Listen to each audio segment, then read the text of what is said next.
കുടുംബജീവിതത്തിലൂടെയും ഒരാൾക്ക് വിശുദ്ധി പ്രാപിക്കുവാൻ കഴിയുമെന്ന് തെളിയിച്ച അൽമായ പ്രേക്ഷിതൻ ദൈവദാസൻ പുത്തൻപറമ്പിൽ തൊമ്മച്ചനെ ധന്യപദവിയിലേക്ക് ഉയർത്തുന്നതിനുള്ള നടപടികൾക്ക് തുടക്കമായി. ഇദ്ദേഹം നിത്യസമ്മാനത്തിനായി വിളിക്കപ്പെട്ടിട്ട് 116 വർഷങ്ങൾ പൂർത്തിയായി. അസീസിയിലെ വിശുദ്ധ ഫ്രാൻസിസിന്റെ വിശുദ്ധ ജീവിതത്തിൽ ആകൃഷ്ടനായി ക്രിസ്തുവിനെ ആവേശത്തോടെ പ്രണയിച്ച കുടുംബസ്ഥനായിരുന്നു കുട്ടനാട്ടുകാരനായ തൊമ്മച്ചൻ. വിശുദ്ധ ഫ്രാൻസിസ് രണ്ടാം ക്രിസ്തു എന്ന് വിളിക്കപ്പെട്ടെങ്കിൽ രണ്ടാം ഫ്രാൻസിസ് എന്നുറപ്പായും വിശേഷിപ്പിക്കാവുന്ന ആത്മീയ പ്രതിഭാസമാണ് കേരള അസീസി ദൈവദാസൻ പുത്തൻപറമ്പിൽ തൊമ്മച്ചൻ. 1908 നവംബർ 1 നിത്യതയിലേക്ക് പ്രവേശിച്ച തൊമ്മച്ചൻ 104 വർഷങ്ങൾക്ക് ശേഷമാണ് ദൈവദാസൻ എന്ന പദവിയിലേക്ക് ഉയർത്തപ്പെടുന്നത്.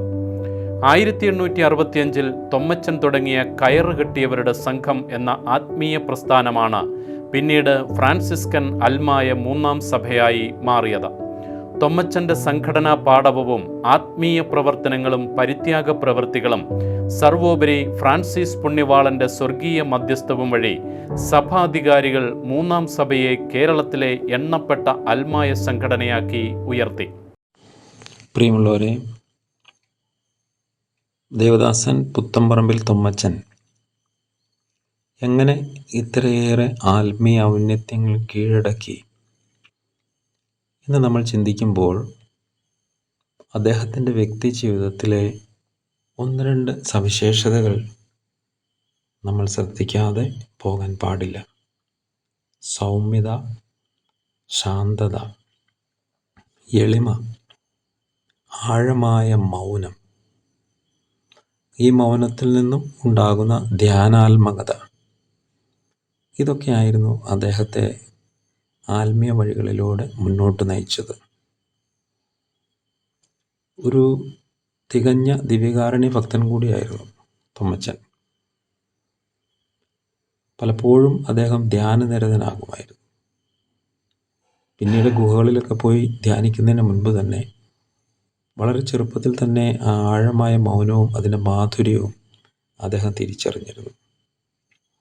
അങ്ങനെ ദൈവഹിതം തിരിച്ചറിയാനും പരിശുദ്ധാത്മാവിൻ്റെ പ്രചോദനങ്ങൾ ശരിയായ രീതിയിൽ മനസ്സിലാക്കുവാനും അതനുസരിച്ച് മുന്നോട്ട് പോകുവാനും സാധിച്ചതുകൊണ്ടാണ് നമ്മുടെ പ്രിയപ്പെട്ട തൊമ്മച്ചൻ അപ്പാപ്പന് ഇന്ന് വിശുദ്ധരുടെ പദവിയിലേക്ക് എത്തിയിരിക്കുന്നത്, അല്ലെങ്കിൽ ഇന്നൊരു വിശുദ്ധനായി സ്വർഗത്തിൽ എത്തിയിരിക്കുന്നത്.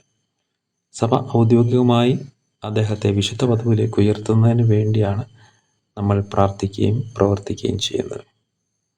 അതിൻ്റെ ആദ്യ പടി എന്നുള്ള നിലയ്ക്ക് നമുക്ക് അദ്ദേഹത്തിൻ്റെ ആ മൗനം, ആഴമായ ധ്യാനം നമുക്കൊന്ന് സ്വന്തമാക്കാനും അതുപോലെ തന്നെ അത് പരിശീലിക്കാനും പരിശ്രമിക്കാം. ദൈവം നമ്മളെല്ലാവരെയും അനുഗ്രഹിക്കട്ടെ. വിശുദ്ധ ഫ്രാൻസിസ് വനിതകൾക്കായി ആരംഭിച്ച ഫ്രാൻസിസ്കൻ 2-ാം സഭയാണ് ക്ലാരസ് സഭ. കേരളത്തിലെ ക്ലാരസ് സഭ FCC പുത്തൻപറമ്പിൽ തൊമ്മച്ചൻ്റെ 3-ാം സഭോദ്യാനത്തിൽ വിരിഞ്ഞ നറുമലരാണ്. ഫ്രാൻസിസ്കൻ ദാരിദ്ര്യത്തിലും എളിമയിലും ഒരു സമൂഹമായി നാഥനെ അടുത്തനുകരിച്ച് ജീവിക്കാൻ ആഗ്രഹം പ്രകടിപ്പിച്ച പാലാപ്പള്ളി 3-ാം സഭാംഗങ്ങളായ ഏതാനും ഭക്തസ്ത്രീകളാണ് ക്ലാരസ് സഭയുടെ ആദ്യ അംഗങ്ങൾ. ക്ലാരസ് സഭയെക്കുറിച്ച് അവർക്ക് പറഞ്ഞുകൊടുത്തതും അവരെ പരിശീലിപ്പിച്ചതും തൊമ്മച്ചനാണ്. പഴയ കൊട്ടാരത്തിൽ ഇട്ടിയേപ്പ് പാലായിലെ തൻ്റെ പുരയിടത്തിൽ നിർമ്മിച്ചു നൽകിയ ചെറിയ വീട്ടിലാണ് ഈ അർത്ഥനികൾ 1875 മുതൽ 1883 വരെ താമസിച്ചത്. 3-ാം സഭാ നിയമാവലി അനുസരിച്ചാണ് അവർ ജീവിച്ചത്. പിന്നീട് ഏതാനും പേർ കൂടി ഈ സമൂഹത്തിൽ ചേർന്നു. 1888 ഡിസംബർ 4 കോട്ടയം വികാരി അപ്പസ്തോലിക്ക ചാൾസ് ലെവീൻ 8 അർത്തിനികൾക്ക് സഭയുടെ ഔദ്യോഗിക വസ്ത്രം നൽകിക്കൊണ്ട് ഈ സന്യാസ സമൂഹത്തിന് കേരളത്തിൽ അംഗീകാരം നൽകി. പുത്തൻപറമ്പിൽ തൊമ്മച്ചൻ 3-ാം സഭയിലൂടെ വിശുദ്ധ ഫ്രാൻസിസിന്റെ ചൈതന്യം പകർന്നു നൽകി പരിപോഷിപ്പിച്ചില്ലായിരുന്നുവെങ്കിൽ വിശുദ്ധ അൽഫോൻസാമയുടെ ഈ സഭ കേരളക്കരയിൽ യാഥാർത്ഥ്യമാകുമായിരുന്നില്ല. ദിവ്യകാരുണ്യ ആരാധന സഭ SABSയുടെ സ്ഥാപനത്തിനും നിർണായക സംഭാവന നൽകിയത് പുത്തൻപറമ്പിൽ തൊമ്മച്ചനാണ്.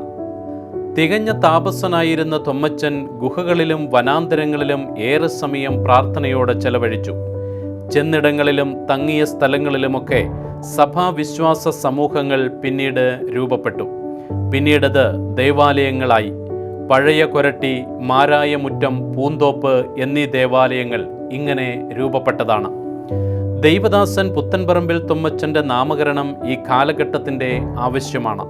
ആത്മായ ശാക്തീകരണത്തിനായി ഏറെ മുറവിളികൾ ഉയരുന്ന ഈ കാലഘട്ടത്തിൽ ഈ വിശുദ്ധ ജന്മം സഭയുടെ ഔദ്യോഗിക വിശുദ്ധരുടെ പട്ടികയിൽ ഇടം കണ്ടെത്താനായി എല്ലാ വിശ്വാസികളും പ്രാർത്ഥിക്കണം.